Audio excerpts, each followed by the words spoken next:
Hello friends, this is Chankor working with RPIT College, Karnal. Friends, today I am here again with you all with a new video entitled Arachidonic Acid Metabolism. So let's start. Friends, arachidonic acid metabolism gives rise to many eicosanoids, means it gives rise to the formation of many eicosanoids, and the enzyme which is initiating its metabolism is phospholipase A2. So membrane phospholipids, they release enzyme phospholipase A2, and it is the enzyme which is initiating the metabolism of arachidonic acid.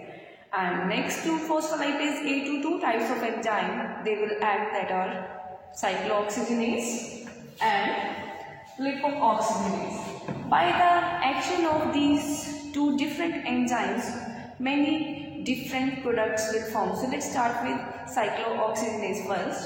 So by the action of cyclooxygenase enzyme, there will be the formation of prostaglandin G2 and H2. These are also called as cyclic endoperoxidases. Since prostaglandin G2 and H2, these both are unstable, and due to the action of three other types of enzyme, they will convert into different type of prostaglandins. So let's start with isomerase. So isomerase is an enzyme which will convert this prostaglandin H2 into prostaglandin G2 and D2. So what is the significance of prostaglandin E2 and D2, as these are vasodilators, bronchodilators, and they also enhance vascular permeability, as we can say that they are smooth muscle dilators.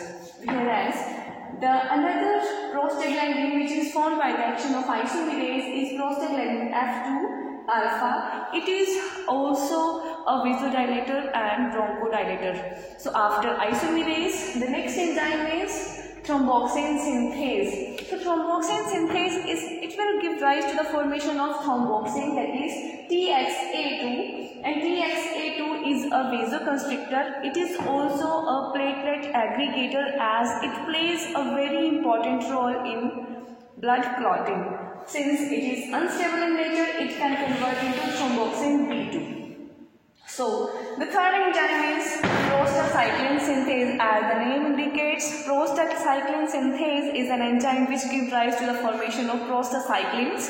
So prostaglandin I2 is also called as prostacyclin. So it is a vasodilator and bronchodilator, but it opposes the action of thromboxane A2, as it is anti-aggregatory in nature. So these were the eicosanoids which were being produced by the action of cyclooxygenase enzyme and other three enzymes which were isomerase, thromboxane synthase and prostacyclin synthase. So on the other side there is LOX, that is lipooxygenase enzyme. So LOX, it will act upon 12 hydroperoxy eicosapentaenoic acid, and it will convert into 12 hydroeicosapentaenoic acid, and 5-hydroxy eicosapentaenoic acid, it will convert leukotriene. LP stands for leukotrienes. So leukotriene A4 will be formed firstly, and it will convert into leukotriene B4, C4,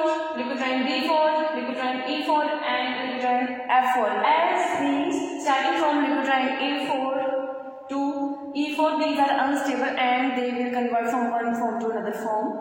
So leukotriene B4 and leukotriene C4, these are unstable and they will convert to leukotriene D4, E4 and F4.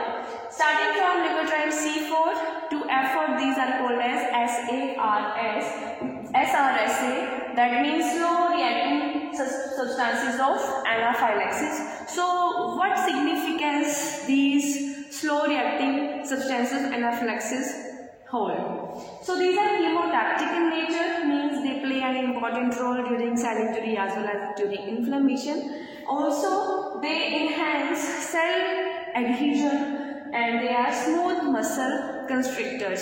So guys, I hope you have understood about the arachidonic acid metabolism and what will be the influence of different enzymes like COX and LOX and how different eicosanoids are being produced.